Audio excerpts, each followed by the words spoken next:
The morning my son changed every lock on the lake house I built for him, I was still sitting in the front pew at church singing Amazing Grace. By the time the last hymn ended, $240,000, every cent I owned, was already gone, headed to Las Vegas with Ryan, his wife Courtney, and her mother Diane. I'm Margaret Louise Thompson, 71 years old, standing right here on the porch of that same lake house just outside Nashville, Tennessee. I nailed every board, painted every wall, and poured 42 years of night shifts as a head nurse into this place so my only child would never have to worry where home was. 3 days later, before the coffee had even finished brewing, my phone rang. It was Ryan, the same little boy who used to cry if I was 5 minutes late picking him up from school. Only now he was 34, and the voice cracking on the other end was begging, "Mom, the money's frozen. The hotel won't let us check out."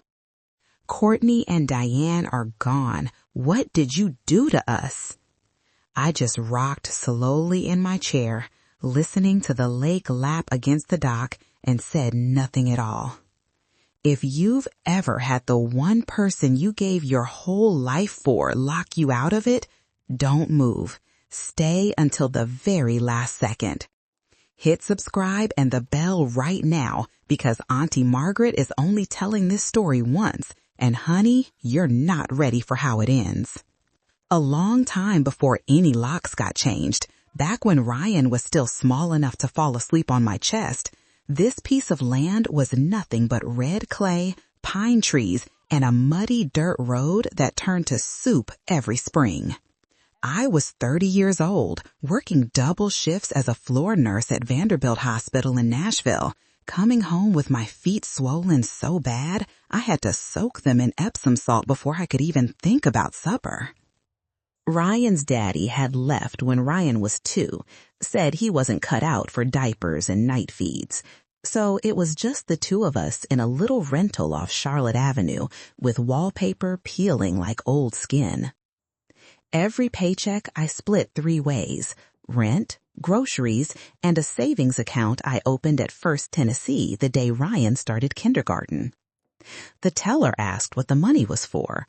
I told her plain: a real home with water you can fish in and room for my boy to run without hearing sirens every 5 minutes. She smiled like she'd heard that dream before and stamped the passbook anyway. By the time Ryan turned 10, I had $38,000 saved, mostly from skipping vacations, wearing the same pair of white nursing shoes until the soles flapped, and taking every holiday shift nobody else wanted. That was 1998 money. Felt like $1 million back then. I found this 5-acre lot on Percy Priest Lake listed in the back of the Tennessean for $42,000. Owner was an old widow moving to a nursing home. She just wanted it gone. I drove out here on my one day off, stood on the bank in my uniform, still smelling like hospital bleach, and knew this was it. I shook her hand right there on the dock that wasn't even a dock yet, just some rotten planks, and gave her every dime of that savings for the down payment. People thought I was crazy. Shirley Ann Carter, my friend from the cardiac floor who's been retired 15 years now, told me straight up, "Margaret, you can't raise a boy and build a house at the same time." I just laughed and said, "Watch me." Weekends and every vacation day for the next 6 years, I was out here.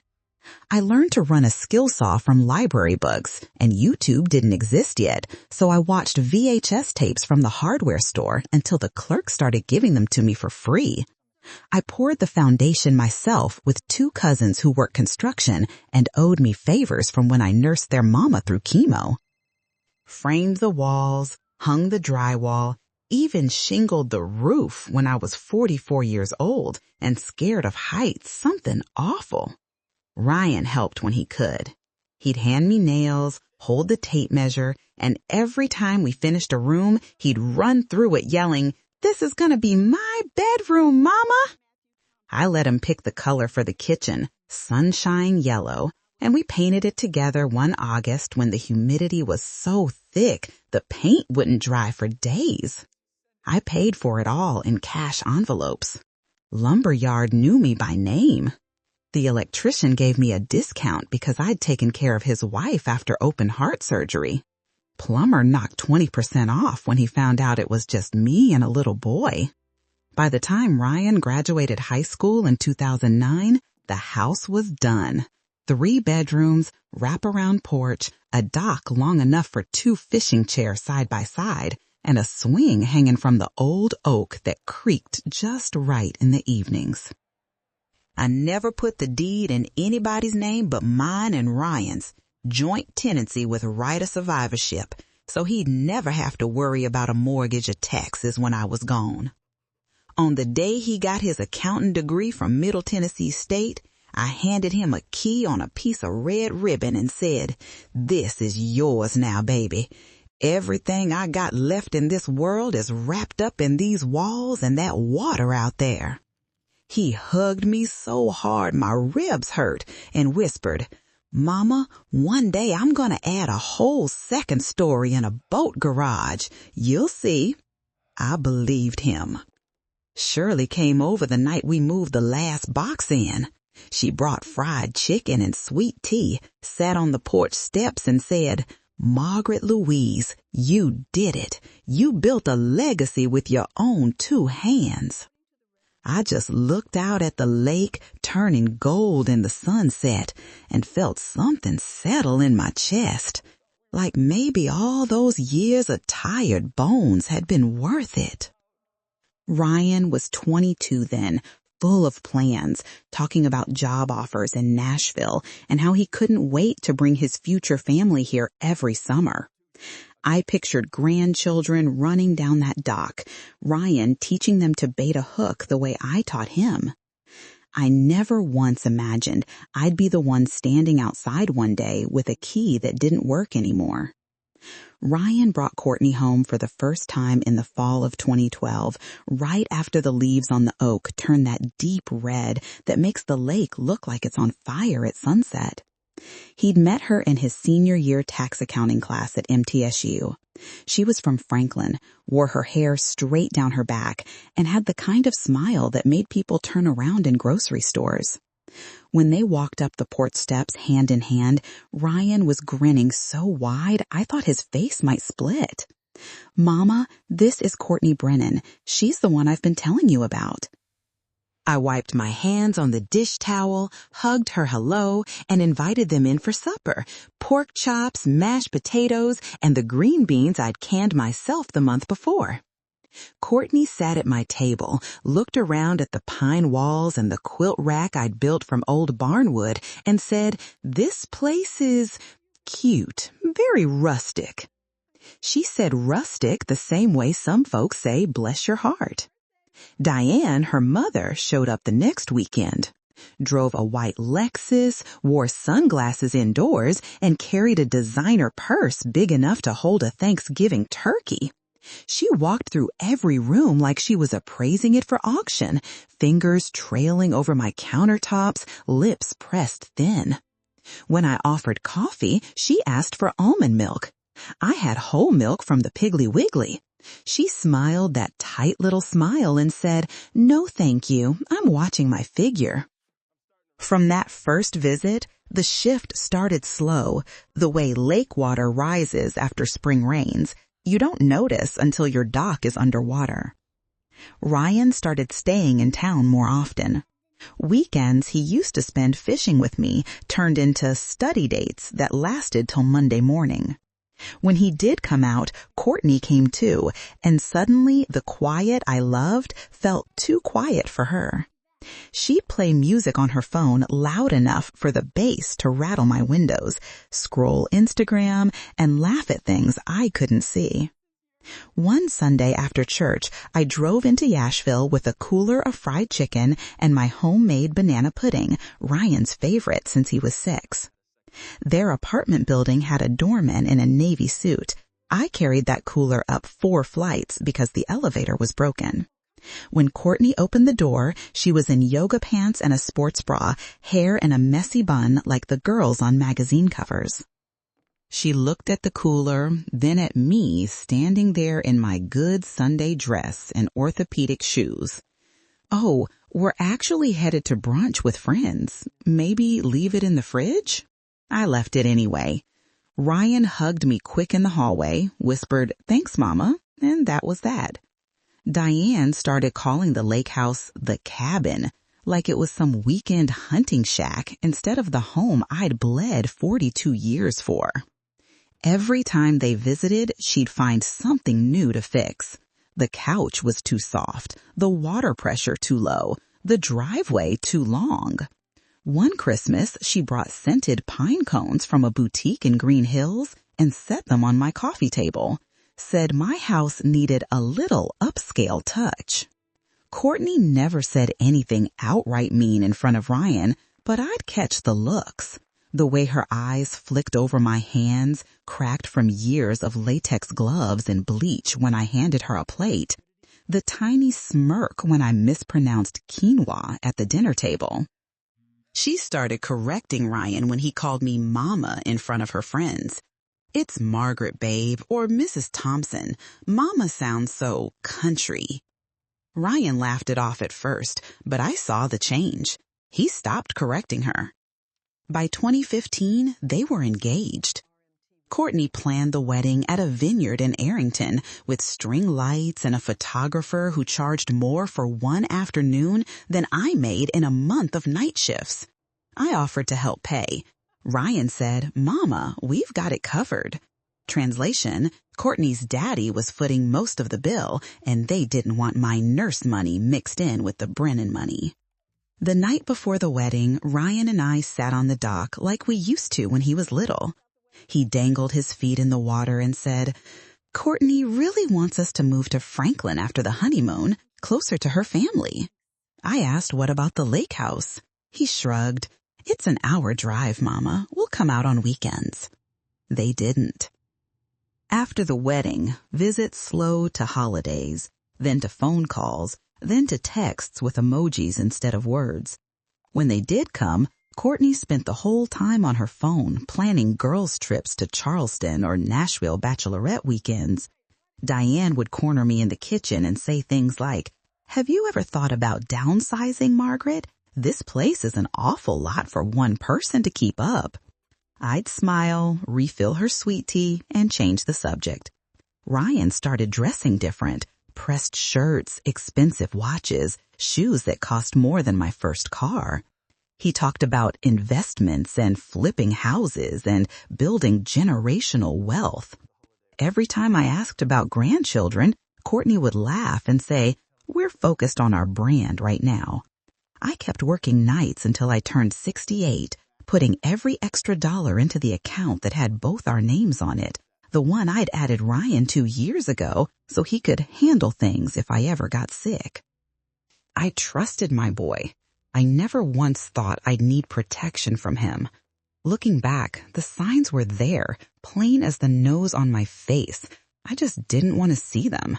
By the summer of 2018, the lake house started feeling bigger on the inside than it ever had because hardly anyone came through the door anymore.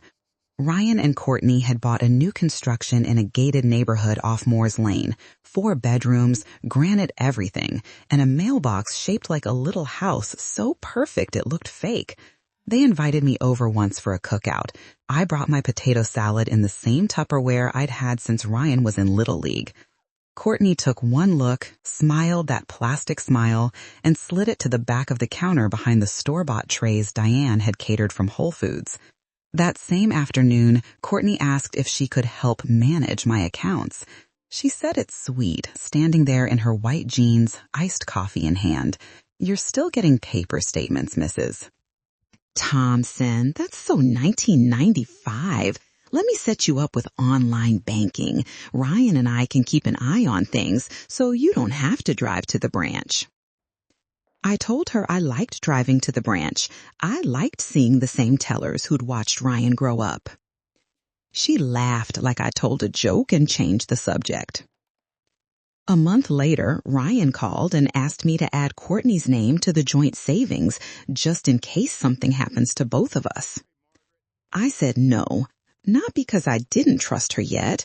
I stilly told myself I still did, but because that account had only ever had two names on it, mine and his. He got quiet on the phone, then said, "Okay, Mama, whatever you think is best." The small transfers started not long after. First, it was $2,000 for closing costs on their house, then another $3,500 for new furniture. Every time Ryan would text, "Just borrowing, Mama. I'll put it back next month when the bonus hits." I never saw the money come back, but I never asked either. I still wanted to believe my boy. Shirley noticed first. We were having coffee on my porch one Tuesday when she asked to see my latest bank statement. I'd brought it out to show her how much the property taxes had gone up. She put her reading glasses on, scanned the page, and looked at me over the rims. "Margaret, these withdrawals all say online transfer, RMT. That's Ryan Matthew Thompson, isn't it?" I told her it was fine. She didn't push, but the way she folded that statement and handed it back told me she wasn't convinced. Courtney started planning girls' trips, Vegas, Miami, Napa, always last minute, always expensive. She'd post the photos before they even landed, champagne on the jet, designer bags with the tags still on. Diane right there in half the pictures, arms around girls young enough to be her daughters, caption always something about living my best life. I'd text Ryan, "Having fun?" He'd reply hours later with a thumbs up emoji. In 2021, I retired from the hospital. 42 years, a little plaque, and a cake in the break room that said "World's Best Charge Nurse." I took my pension lump sum, $89,000 after taxes, and deposited it straight into the joint account. Ryan called that same week wanting to know if I'd consider a reverse mortgage on the lake house. "Real estate's crazy right now, Mama. We could pull out some equity, invest it, and double your money in 5 years. I told him the lake house wasn't for sale or for borrowing against. He got quiet again. Courtney got on the phone next. Ryan must have handed it right over and said, "Mrs. Thompson, we're only thinking of your future. You're not getting any younger." I hung up before I said something I couldn't take back. The last time I drove to their house unannounced was Easter 2023. I'd made Ryan's favorite coconut cake from scratch, the one with the 7-minute frosting he used to lick off the beaters when he was 8. The neighborhood gate code had been changed.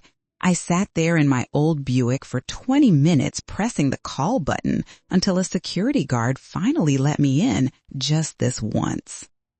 When Courtney opened the door, she was in workout clothes, AirPods in, face like I'd interrupted something important. "Ryan's at the gym," she said, not moving out of the doorway. I held up the cake. "I just thought y'all might want some dessert after dinner." She looked at the cake, then at my Sunday dress, then back at the cake. "We're doing keto right now, but thanks."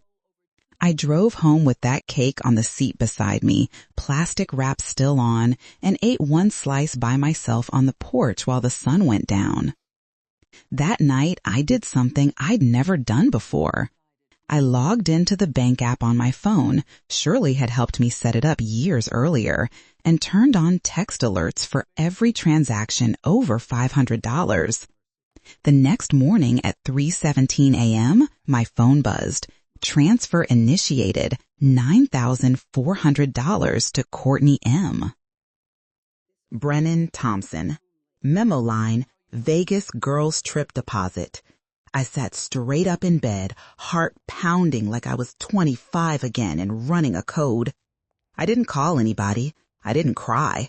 I just stared at that screen until it went dark, then turned the alerts off and went back to sleep. Some cracks you don't see until the whole foundation starts shifting under your feet. By the summer of 2018, the lake house started feeling bigger on the inside than it ever had because hardly anyone came through the door anymore.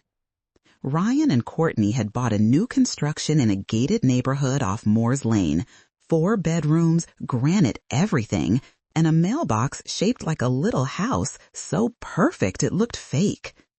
They invited me over once for a cookout.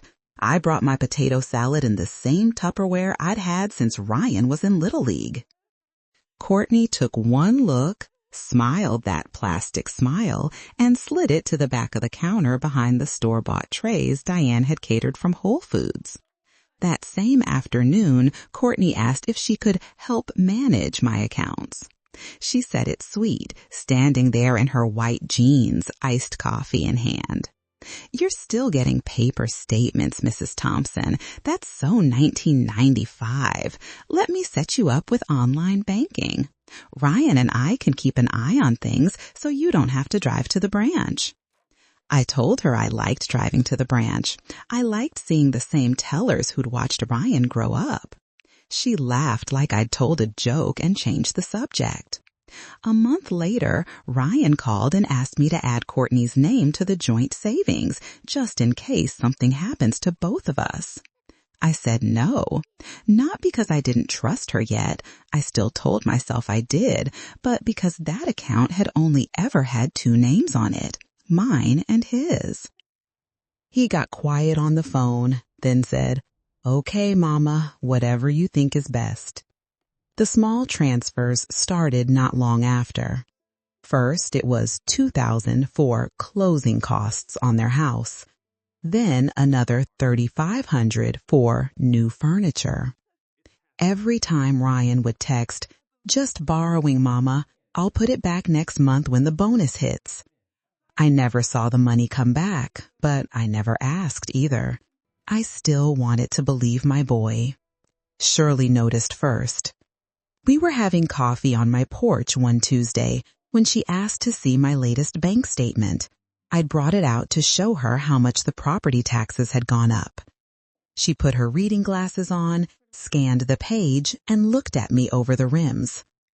"Margaret, these withdrawals all say online transfer, RMT. That's Ryan Matthew Thompson, isn't it?" I told her it was fine. She didn't push, but the way she folded that statement and handed it back told me she wasn't convinced. Courtney started planning girls' trips, Vegas, Miami, Napa, always last minute, always expensive. She'd post the photos before they even landed, champagne on the jet, designer bags with the tags still on. Diane right there in half the pictures, arms around girls young enough to be her daughters, caption always something about living my best life. I'd text Ryan, "Having fun?" He'd reply hours later with a thumbs up emoji. In 2021, I retired from the hospital. 42 years, a little plaque, and a cake in the break room that said, "World's Best Charge Nurse." I took my pension lump sum, $89,000 after taxes, and deposited it straight into the joint account. Ryan called that same week wanting to know if I'd consider a reverse mortgage on the lake house. "Real estate's crazy right now, Mama. We could pull out some equity, invest it, and double your money in 5 years. I told him the lake house wasn't for sale or for borrowing against. He got quiet again. Courtney got on the phone next. Ryan must have handed it right over and said, "Mrs. Thompson, we're only thinking of your future. You're not getting any younger." I hung up before I said something I couldn't take back. The last time I drove to their house unannounced was Easter 2023. I'd made Ryan's favorite coconut cake from scratch, the one with the 7-minute frosting he used to lick off the beaters when he was 8. The neighborhood gate code had been changed. I sat there in my old Buick for 20 minutes pressing the call button until a security guard finally let me in just this once.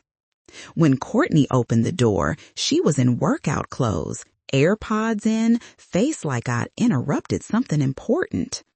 "Ryan's at the gym," she said, not moving out of the doorway. I held up the cake. "I just thought y'all might want some dessert after dinner."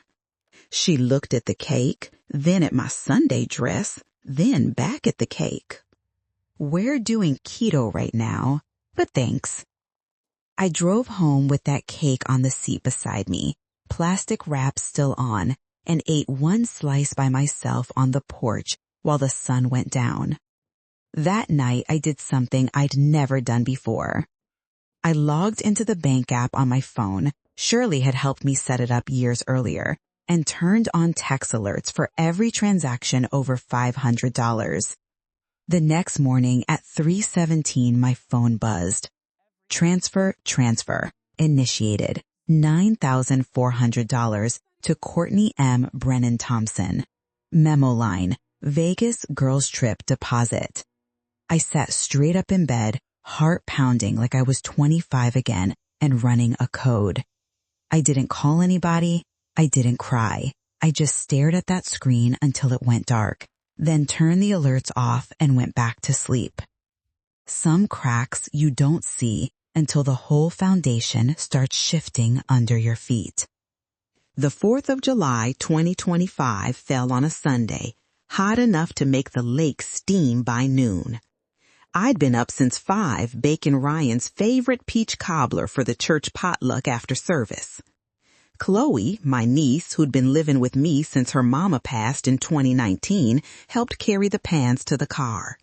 She was 19 now, home from her first year at community college, and the only young voice left in this house most days. She kissed my cheek before I left and said, "Save me a piece of cobbler, Aunt Margaret. I'll be here when you get back." I wore my pale blue Sunday dress, the one with the tiny white flowers, and drove the old Buick to First Baptist like I had every Sunday for 50 years. Sat in the same pew, third from the front on the right, sang every hymn from memory, and listened to Brother Raymond preach about prodigals and open arms. While I was taking communion, Ryan was at the house. He'd driven out early, used the spare key I still kept under the ceramic frog by the steps, and hired a locksmith from Hendersonville to change every lock, front door, back door, even the shed. The man charged him extra for holiday rates and didn't ask questions when Ryan said his mama had early dementia and kept losing keys.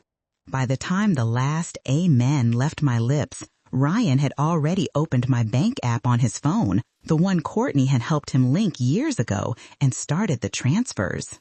First, $100,000 to an account in Courtney's name only. Then another $140,000 split into smaller chunks so the fraud alerts wouldn't trigger right away. He sat right there in my rocking chair to do it, the one I rocked him in when he had colic. Courtney and Diane were waiting at the Nashville Airport private terminal. They'd booked first-class seats to Las Vegas on a flight leaving at 3 that afternoon. Courtney posted the first photo before the plane even taxied. Her and Diane with oversized hun glasses, champagne flutes, caption, "Freedom looks good on us." Diane commented 3 heart eye emojis and the words, "Finally." Ryan locked the house behind him, left the new keys on the kitchen counter next to a note that said absolutely nothing, just a yellow Post-it with a smiley face, and drove straight to the airport to meet them. I pulled into my driveway at 12:45, carrying an empty cobbler pan and a styrofoam plate somebody had fixed me at church. The sun was high, cicadas screaming, and something felt off the second I stepped out of the car. The ceramic frog was turned sideways. I reached for my house key, slid it in, and it wouldn't turn. I tried the back door, same thing. Walked around the whole house knocking on windows like a fool, calling Ryan's name even though I knew nobody was inside. Chloe came running from the dock where she'd been reading. "Aunt Margaret, what's wrong?" I told her to try her key, the spare I'd given her last Christmas. It didn't work either. That's when I took out my phone to call Ryan and saw the bank notifications stacked up like unpaid bills. Available balance, 0. Pending transfer, pending transfer, pending transfer. $240,000 gone in under 2 hours. I stood there in my Sunday dress with the empty pan in one hand and my phone in the other while Chloe read the screen over my shoulder. She started crying before I did. I never shed a tear. I just felt something inside me go still, like the quiet right before a tornado touches ground. We sat on the porch steps. Chloe kept asking what we should do. I told her to go inside through the window we never locked, the one in the laundry room, and fetch my address book from the kitchen drawer. She crawled through like she was 12 again and brought it out. First call was to Shirley. Second was to Hal Jenkins, my old high school sweetheart, who'd spent 30 years as a federal prosecutor before retiring to his bass boat. He answered on the second ring. "Margaret Thompson, you only call when somebody's dead or in jail. Which is it?" I told him neither yet, but give it time. By nightfall, Hal was sitting at my kitchen table, the one I'd built myself, with bank printouts spread out like a losing poker hand. He read every line, took off his glasses, and looked at me straight. Elder financial exploitation across state lines. Forgery risk on the deed if he tries anything else. We can freeze everything by morning if you say the word. I said the word. Chloe made coffee nobody drank. Shirley showed up with a casserole and stayed until the stars came out. We didn't talk much. We just sat there listening to the lake slap the dock, while somewhere over the desert, my son was probably raising a glass to new beginnings. That was the day the mother in me went quiet. Not dead, just quiet. The kind of quiet that listens real close before it decides exactly what needs to happen next. 3 mornings later, the desert sun was already burning the curtains in their suite at the Bellagio when Ryan woke up alone. The bed beside him was cold. Courtney's suitcase was gone, Diane's too. Only his own clothes were still scattered across the carpet like somebody had left in a hurry. He found the note on the bathroom mirror, written in Courtney's perfect cursive on hotel stationery. "We took what we came for. Don't try to find us. You were always the weak link." His phone was dead. He plugged it in with shaking hands and watched the screen light up with notification after notification. Account frozen, fraud alert, transaction reversed, card declined, card declined, card declined. The hotel bill for 5 nights, $28,000, was sitting unpaid at the front desk. Ryan ran downstairs in the same shirt he'd worn on the plane. The clerk looked sorry but firm. "Sir, we need a valid card or cash before you can leave the property." Security stood nearby, arms crossed. He tried every ATM in the lobby. Every machine spat his card back with the same red message: "Contact your financial institution." He had $47 in his wallet and a plane ticket home he couldn't change because the account linked to it was locked. That's when he called me. I was out on the dock feeding the fish when the phone rang. Chloe was inside studying for midterms. Shirley had left an hour earlier after helping Hal file the emergency restraining order. I saw Ryan's name on the screen and let it ring twice before I answered. "Mama," his voice cracked like dry wood. "Mom, please. Everything's gone. The money, the cards, Courtney, Diane, they just left. The hotel's holding me here. They say it's fraud. Your name's on everything." I sat down on the bench Ryan helped me build when he was 14, the one with both our initials carved under the armrest. The lake was flat calm, mirror still. "Ryan Matthew Thompson," I said, slow and clear, "you took every dollar I had in this world while I was in the house of God. You changed the locks on the home I built for you. What exactly did you think was going to happen?" He started sobbing, loud, ugly sobs that carried across 2,000 miles. I didn't know they were gonna leave me, Mama. Courtney said it was just to teach you a lesson about hoarding money. She said you'd never miss it. Please send something, anything. I'm stranded. I watched a blue heron land on the edge of the dock and stare at me like it already knew the ending. You're not stranded, baby, I told him. You're exactly where you put yourself.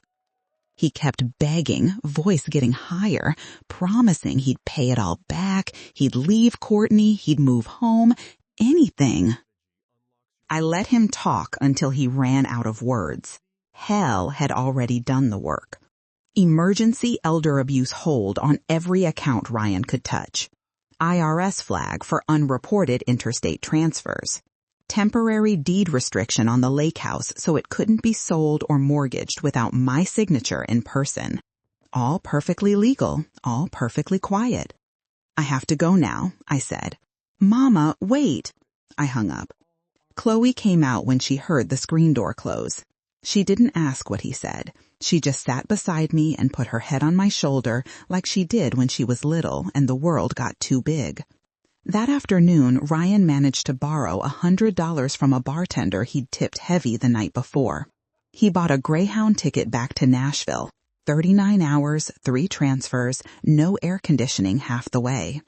He sat in the Vegas station with his suitcase between his feet and watched the same slot machines that had taken his last $20 blink and chime at nobody. Courtney and Diane were already on a flight to Cabo with new account numbers and new last names they thought nobody could trace. They never looked back. Ryan texted me from a rest stop in Arkansas. I'm sorry, Mama. I see it now. Please let me come home. I read it, deleted the message, and turned the phone face down on the table. Some apologies come too late to matter. Some doors, once you change the locks yourself, aren't meant to open again. 2 weeks later, I was on a plane to Las Vegas, the first time I'd flown anywhere since Ryan's high school graduation trip to Atlanta. Hal had arranged everything. The emergency hearing got moved to a federal courthouse just off the strip because the money had crossed state lines. The judge agreed I could appear as the complaining witness in person instead of over Zoom. Chloe wanted to come, but I told her to stay and keep an eye on the lake house. Some things a woman has to finish alone.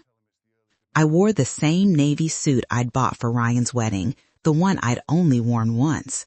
71 years old, knees acting up from the flight, but my back was straight when I walked into that courtroom. Ryan was already there, sitting at the defendant's table in a wrinkled shirt 2 sizes too big now. He hadn't shaved in days. The expensive watch Courtney bought him was gone. When he saw me, his face crumpled like wet paper. Courtney sat 3 rows behind him in huge sunglasses, arms crossed, lips painted fire engine red. Diane wasn't there at all. Warrant was already out for her in Tennessee on check fraud charges from 20 years ago that Hal had dug up. The prosecutor called me to the stand. I swore on the Bible I'd carried in my purse since 1978 and told the truth, plain and simple. Every dollar, every transfer, every forged click Ryan had made while I was in church. I didn't raise my voice once. When Ryan's turn came, his public defender tried to paint it as a family misunderstanding. Ryan took the stand anyway. He looked straight at me and started crying again. Mama, I didn't know they were using me. I thought we were just borrowing. I thought you'd be proud we were finally doing something big. The judge asked if I wished to respond. I stood up slow, walked to the little gate between the gallery and the well, and handed Ryan a thick yellow envelope through the bailiff. Inside were the pictures. Him at 6 months in the sink bathtub, first haircut, first fish on this very dock, graduation day with the key on the red ribbon. And one letter, handwritten on the same stationery I used for grocery lists. I didn't read it out loud. I just said, This is everything you need to remember who you were before you decided who you wanted to be. Courtney rolled her eyes so hard I heard it from 20 feet away. She leaned over and whispered something to the woman next to her. Didn't matter. She was next on the calendar. Civil forfeiture hearing in 30 minutes. The judge ruled from the bench. Full restitution order. Accounts remain frozen. Ryan placed on a 5-year financial probation list that meant he'd need court approval to open so much as a checking account. No jail time, because I asked for mercy on that part. Some hurts don't need iron bars to teach their lesson. When it was over, Ryan tried to walk toward me. The bailiff stepped in front. I shook my head once. That was enough. Outside in the hallway, the air conditioning was so cold it felt like punishment. Ryan caught up anyway, grabbed my arm gentle, like he was afraid I'd break. Mama, please, let me come home. I'll fix everything. I looked at him, really looked, for the first time since he'd stopped being my little boy. Ryan, the home you're talking about doesn't belong to the man standing here.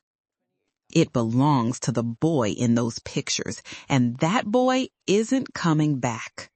Courtney stormed past us, pushing a stroller full of designer luggage she couldn't pay for, yelling about lawyers and appeals. Security escorted her out before she made it 10 steps. I handed Ryan the house key I'd had cut the day before, one single brass key on a plain ring. This opens the tool shed only. You can sleep there tonight if you've got nowhere else. Tomorrow, you figure out the rest on your own. He took the key like it burned him. I walked away without looking back. Hal met me at the courthouse doors with a wheelchair they make seniors use in airports. I told him I'd walk. We went straight to the airport. I never saw the strip, never played a slot machine, never took a single picture. There was nothing in that desert I needed to see. On the flight home, I opened the envelope I'd kept for myself and read the copy of the letter one more time. Ryan, I gave you every year of my life and asked for nothing but your heart in return. You traded it for glitter that's already flaking off. I forgive you because hate is too heavy to carry into whatever time I have left. But forgiveness isn't a key. Some doors, once you change the locks, stay changed. Live with that. Mama. I folded it, put it away, and watched the clouds out the window until Tennessee appeared below me again. Ryan came home on a Greyhound that smelled like old fries and broken dreams, 41 hours after he left Las Vegas with nothing but the clothes on his back and that single tool shed key.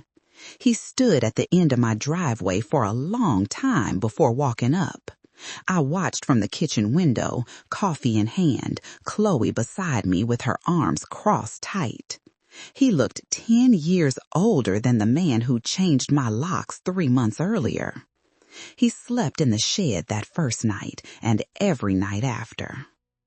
No electricity, no running water, just a cot I'd stored out there and a battery lantern. He got a job stocking shelves at the Walmart in Hendersonville, 3rd shift, minimum wage. Every paycheck went straight to the restitution account Hal set up, 15 years before the debt would be clear, maybe longer with interest. Courtney filed for divorce 6 weeks after she landed in Cabo. Papers served to the shed address because that was the only one the court could find. She kept the house in Franklin. The judge let her because the mortgage was in her name only now. Last I heard, she was engaged to some doctor twice her age and posting ring pictures from a yacht. Diane got picked up at the Atlanta airport trying to board a flight to Costa Rica with a suitcase full of cashier's checks. Turns out 20 years of writing bad checks catches up eventually. She took a plea, 18 months in federal prison, and nobody from her family showed up for sentencing. Ryan tried the porch once. Showed up on a Sunday evening with a grocery bag of donuts and a face full of sorry. Stood at the bottom step like he was waiting for permission to breathe. "Aunt Margaret, can I talk to Mama?" Chloe answered the door before I could. "She's not your mama anymore. She's mine now." She closed it soft but final. He left the donuts and walked back down the driveway without another word. I changed the deed the week after I got home from Nevada. Hal drew up the papers. Chloe signed as recipient. Lake House and all 5 acres now in her name alone. I kept life estate so I could live here till my last day, but when I'm gone, it's hers, free and clear. She cried when the notary stamped it. I didn't. Some Sundays, Ryan still drives past, slow, windows down in whatever beat-up truck he's borrowing that week. He never stops anymore. Just looks toward the porch like he's checking if the rocker's still moving. It always is. I turned 72 in October. Chloe baked a chocolate cake with pecans on top, the way I taught her. Shirley brought ice cream. Hal brought a bottle of good bourbon we only opened 1 shot at a time. We sat on the dock until the stars came out and the frogs started singing. Nobody mentioned Ryan's name once. My health isn't what it used to be. Knees, heart, the usual wear and tear from too many night shifts and not enough rest. Doctor says I've got years left if I take it easy.